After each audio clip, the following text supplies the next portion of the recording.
to stay, you told me to stay. Crazy, I'm not the same. Just look at the way you made me. Tell me why I'm so empty inside, baby. I should've listened, intuition told me stay away. I know that God the only one who really here to pay you. Now deep in this thing, never he'll just maintain you. Should've known temporary, never be the end of a thing. Compromise. Wow, I prepped the other person by you. Okay, well, I want to thank everybody for coming out tonight. It's a conversation, right?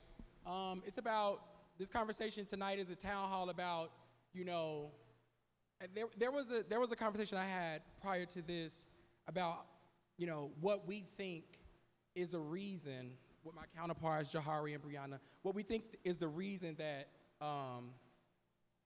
so much violence and, you know, some projects that we wanted to do, and this organically evolved from that. My name is Vance. I'm a volunteer director at the School of Opulence, and I work in the community right now as a navigator. It is important that I be able to kind of like come. I want to partner with people to build spaces where people can speak their truths, right? And that's important for me. Before we get started tonight, I introduce you to the panel of judges. There's a young man who particularly has something to say through spoken word. His name is Monroe. He's from Task Force. If you just come up and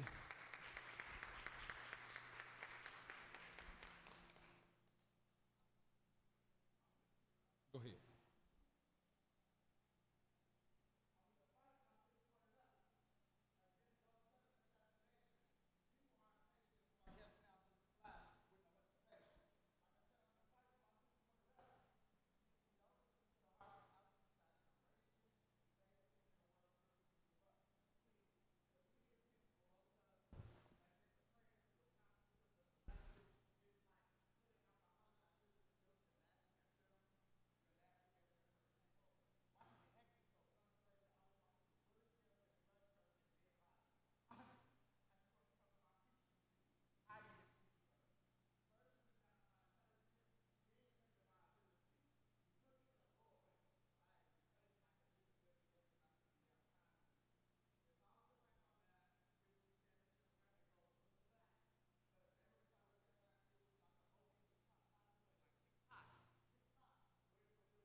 Thank you. Thank you. That's called Watch and Step by Monroe. Thank you so much. What we're gonna do, we're gonna open it up again. My name is Vance. I have a passion for kind of like just, I don't want to see the youth go through what I went through, because I went through some stuff. And everybody can't, cope the same way. I want to first start off by introducing our panel. The first person that I'm going to introduce to you is Ms. Raina Ortiz from Task Force. Raina is an advocate, an activist, and an author fighting for the rights of trans and gender nonconforming community.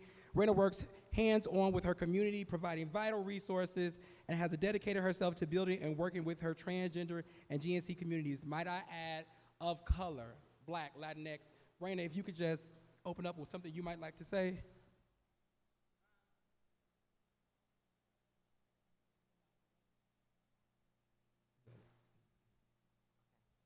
Hola. Hola. One, I just want to thank Vance and Jahari and Powerhouse Church and every single person that took the time on a Thursday evening to be a part of this important conversation.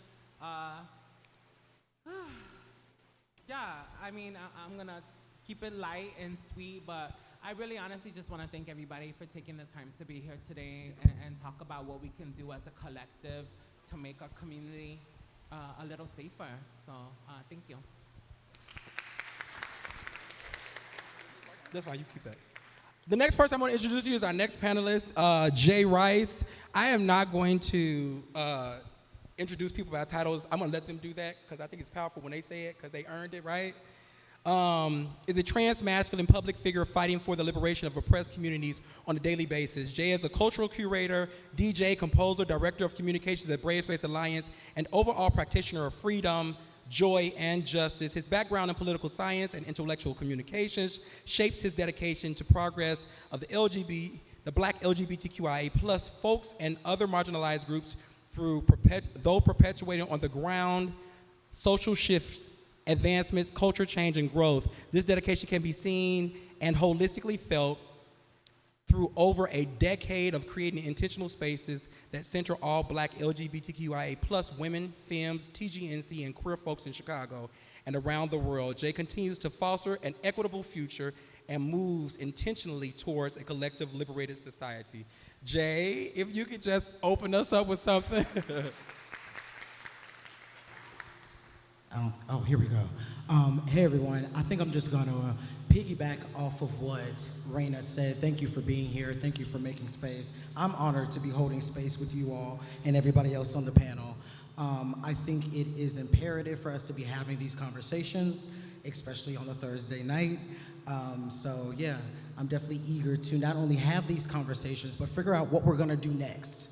And I think that's the missing piece. I think there's a lot of people having a lot of conversations. They've been having a lot of conversations.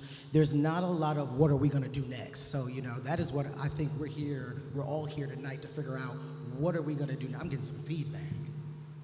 Okay. Thank you, Jay. Thank you, Jay, again. Thank you.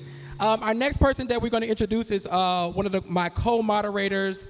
He is a panelist tonight. He has a lot to say. I love him because I know where his passion goes. I know where his passion come from, right? Born and raised in Chicago in the Cabrini Green area and the grandson of the renowned civil rights activist Marion Stamps, Jahari discovered his love of the arts at a very early age, first getting started as a dancer under the guidance Homer Bryant that transitioned from dancing background of Constance of Miss Continental and Continental Plus to the underground ballroom community with a message that is reminiscent of the battle cries of the civil rights movement and a finesse that fuses hip hop with Quiet Storm, urban dance pop, and R&B. I am going to let Jahari continue to say to say what it is that do. So please continue to introduce yourself. This is my brother. Okay, go ahead. Hello, everybody. Hi. As he said, I'm Jahari Stamps. I am the acting vice chair of SHARP, which is an acronym for Southside Health Resource Advocacy. I'm also on the outreach team at Brave Space Alliance, and I'm very, very humbled to be in the room with all of you individuals. As Vance was kind of giving my bio, there was a big piece and a part of that that spoke to the fact that I am a musician and creative expression, and using creative expression as a intervention for trauma and mental illness is something that is very near and dear to me. So I'm excited to be a part of this conversation and excited to hear what you all have to say as well. Thank you. The next person we're going to introduce is somebody who I've known for 20 years, off and on. He is a great person, I think. Even when we don't agree, I still know that I recognize that he has 20 years in this community, and he has provided safe spaces for youth for 20 years. Contrail Ship has over 20 years of participation in the Black LGBT community. Renowned as a legend in ballroom, Contrail has taken his talents as a community organizer to bring comprehensive programming to the South and west sides of Chicago through community engagement and a focus of youth. A legend in ballroom and also a businessman, he is the owner of Dance Force, which works with the underprivileged youth across the city through the art of competition dance. With his work at Brave Space Alliance, he is the headmaster of Vogue University, located on the south side of Chicago. his space not only brings resources to the community, but also provides space for creative expression for those who have a passion for dance. Kentrell, could you round that out, please? Hey, y'all. I don't got too much or nothing to say. That was a long introduction. Yeah. But I love y'all. That's all I want to say. All right. And the last person, but she's definitely not least, it's Brianna Chanel. Let me tell you something, right? When we come and when you talk about a woman in the community that is multifaceted, that, you know, when you see her, you get a picture. She is who she is on the face. What you see is what you get. What she says, what she means, and she means what she says. I appreciate her for that. She is, you know, my counterpart in some way. She left me, but she's back. Amen. Thank you. So, Bree, I just want you to go ahead and just kind of like go ahead and just tell the people, you know, what you want them to know. Open up.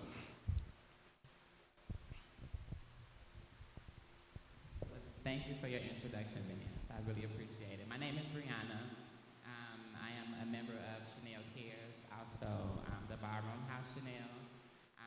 I am a mother, I am a sister, I am a daughter, I am a counselor, I am a friend. I wear many hats. So just as I embark on this new journey, just finding out who I could be beneficial to, even if it's just one person, I'm happy to be here, and I thank you guys for being here as well.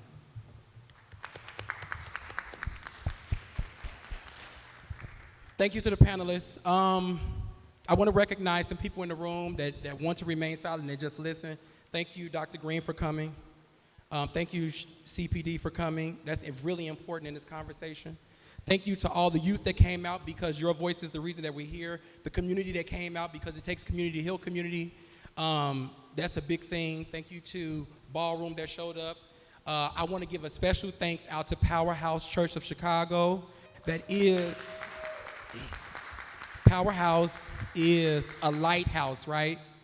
A lot of our youth are lost. I was lost. You know, Powerhouse is a beacon of light in our community, and we ain't got that many, right? So we have to fortify around the places where people are trying to establish resources for us, and we know we got to fortify around it, right?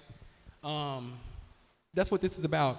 I was going to start off a particular way, but I'm just going to get right to the meat of it. There's some people in this room, and we really appreciate the people in the room, right? Thank y'all for coming. But it's some people that should be in this room, right? And I'm not gonna call anybody out because my counterparts say that's not how we do it. But I'm gonna say that, you know, just pay attention. I'm gonna ask the panelists a question and get their opinion, and then I'm gonna open it up to you guys, right? Just kind of like setting the tone.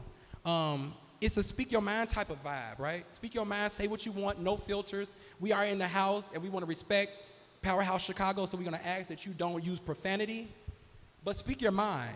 Be raw, be unfiltered. Say what you want to say, because we are gonna take this message and we're gonna continue to repeat this message. This is not the only conversation, this is the beginning of a conversation. To the panel, I wanna say that there was Dr. Keith Green, he did a town hall. And in his town hall, Dr. Keith Green, he caused into effect to call for the community to come to the town hall, and I was there. And participating in the town hall, it led me to a thought. It said, you know what? We have to work to get the community in the space so that they can talk directly to the people who can effectuate the most change, to create a pipeline. I just kind of want to throw it out here. What the community, we hurting, we lost, we damaged, you know, what we need that we don't have. What we need that we don't have. What do Vogue University, what they need that they ain't got? You know, what the School of Opulence need they got? What task force ain't got? What Brave Space ain't got? What do we not have that we could have that could make us more effective in helping to restore the holistic health of our community?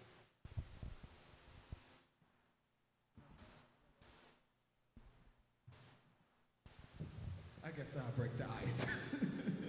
Okay, so I personally feel that when it comes to community, we probably can do more funding.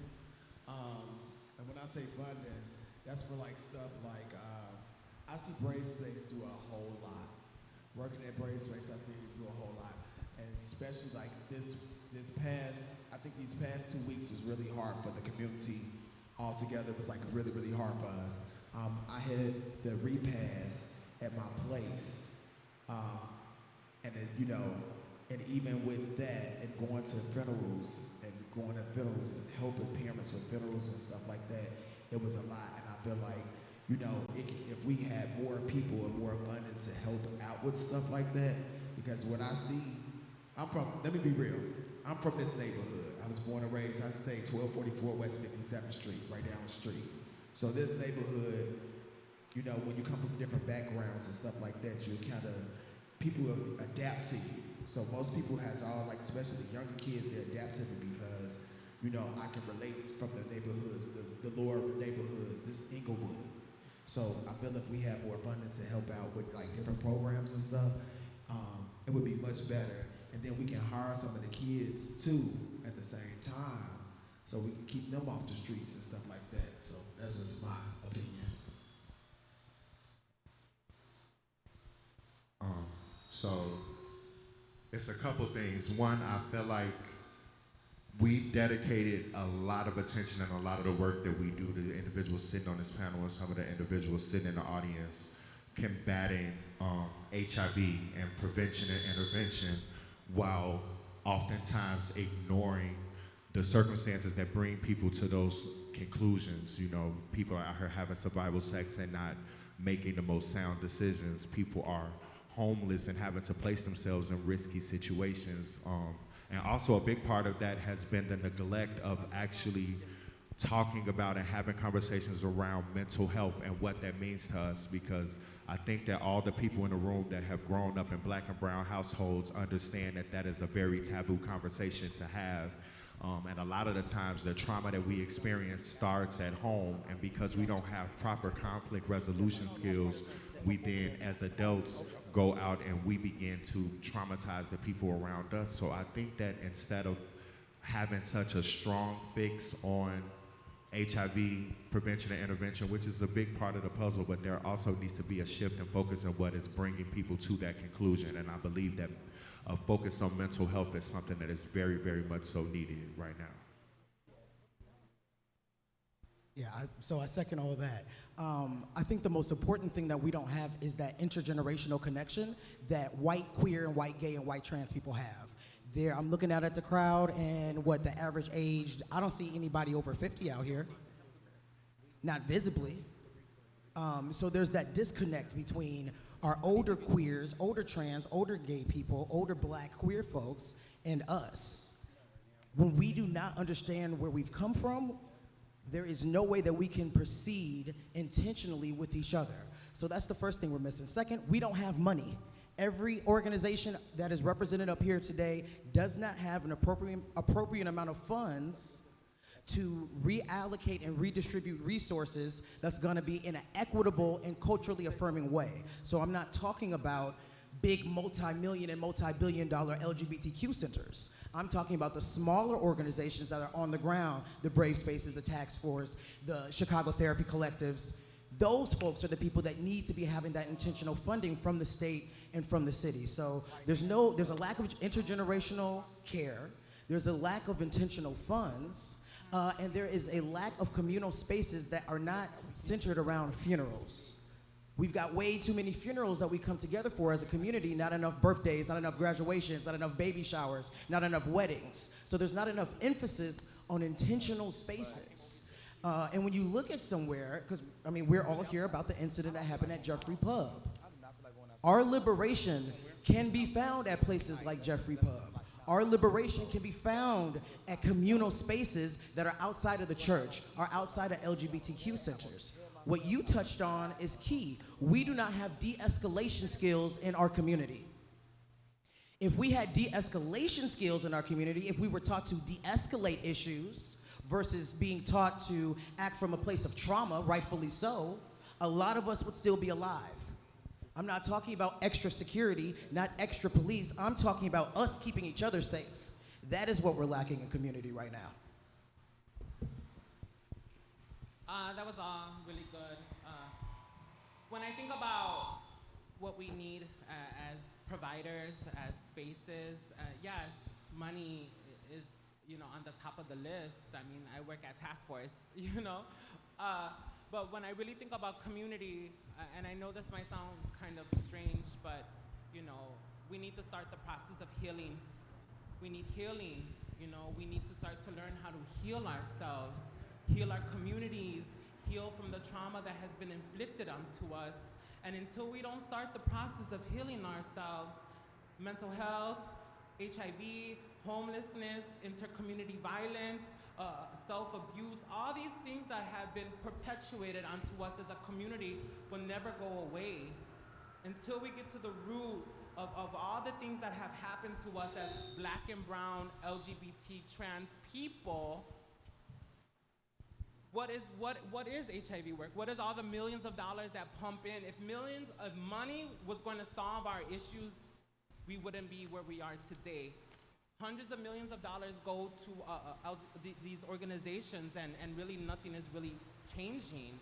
If you think about 20 years ago, if you think about to what it is today, I mean, as a community, we have a responsibility as elders who work in this field, who are in the journeys of healing ourselves, to pass that on to the next generation. You know, people need to heal and learn how to heal from the traumas that have been inflicted upon them.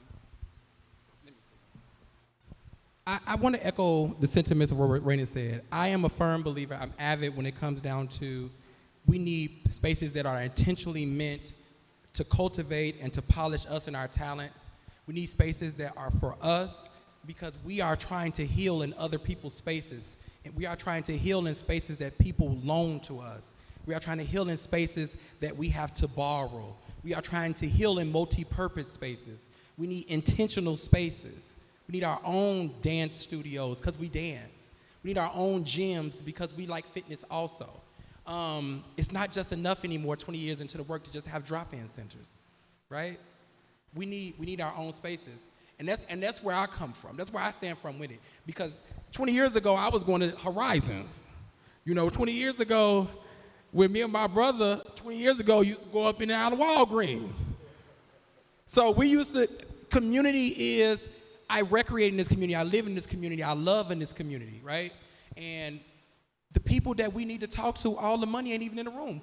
$40 million allocated $40 million allocated to deal with things like the health disparity in the black LGBTQ community. Roughly 1.2 to 1.5 million went to culturally competent, linguistically competent, small grass organizations, POC-led CBOs, people of color that can actually deal with the community, like us. You can pull up a video from Vogue University. You can pull up a video from the work Chanel Cares do. You can pull up a video of what Jahari does with Brave Space. You can pull up a video of Brave Space Alliance and Task Force, and you can see us working with the community. I want to say that I want to open it up to the floor right now because it's a young lady back there who said something to me, and she said she was willing to speak. Would you come up here and say what you said that you was going to say to me? And I'm not putting her on the spot. I asked if she wanted to speak. I'm not going to put her on the spot. But if you want to speak, this is the time for you. This is your time to speak. Like, you are the reason that we are here. You can. Hold on.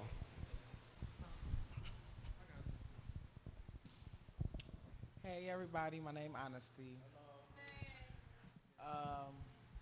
What's your name again? Vance had asked me a question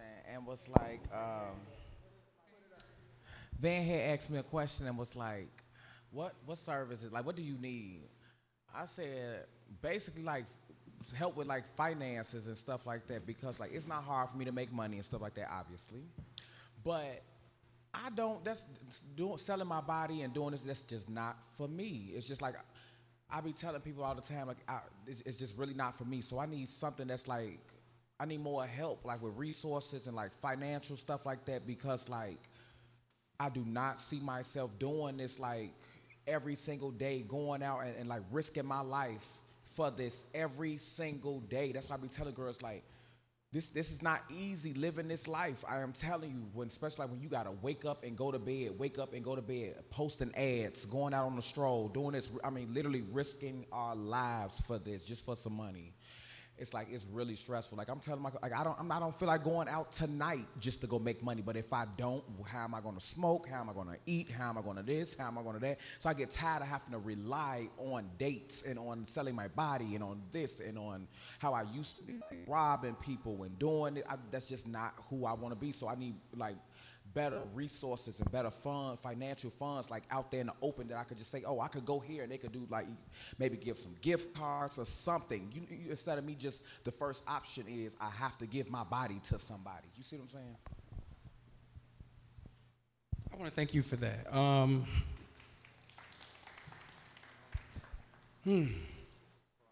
Okay, so I just want to, first of all, I want to thank you for being so transparent about what you just shared with this room, and I'll take this moment to be transparent with you because before I sat and was able to sit in this capacity, I too was a sex worker.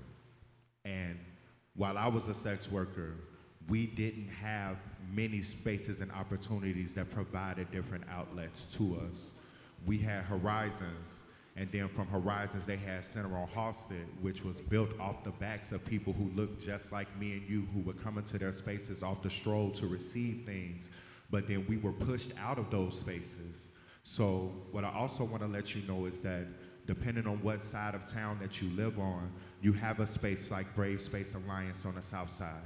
You have Vogue University on the south side. You have Task Force on the west side. You have the Center for HIV Elimination in Hyde Park that provides all the resources that you said that you need and some. So I want to, number one, applaud you for being vulnerable, but also, number two, I want to kind of pass it back to you to let you know that the resources that you just asked for on the microphone are sitting in here in this room, and I would implore you to get in contact with the people because they definitely got what you need.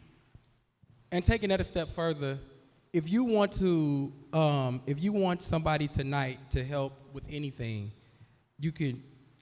Everybody up on that panel is a resource somehow. I would love for somebody to bump into her. Go ahead, Bree. I also want to make a statement based off that. I appreciate your transparency, especially being a woman of trans color. We all come from a certain walk of life, and it comes from a survival mode for a lot of us. So, however, going back to your question, Vance, as far as what do we have that, or what are we missing that we probably need? She can get as many resources as we can provide, but I feel as though we need to redirect it to where these resources can provide for themselves. So we have job readiness programs, so she don't have to go back and get more resources. So it's like you can continue to need resources, but you'll still be in that same place as long as you have those people that are providing you with those resources. So like I said, just like the conflict resolution, the job readiness programs, the GED programs, like those are the things that I feel as though the community lacks upon. You can Vogue all day, you can runway down, twist and turn until your ass turn blue, but you're still gonna go home yearning those same things, which are the aspects of life. You know, it's the necessities of life, so to say.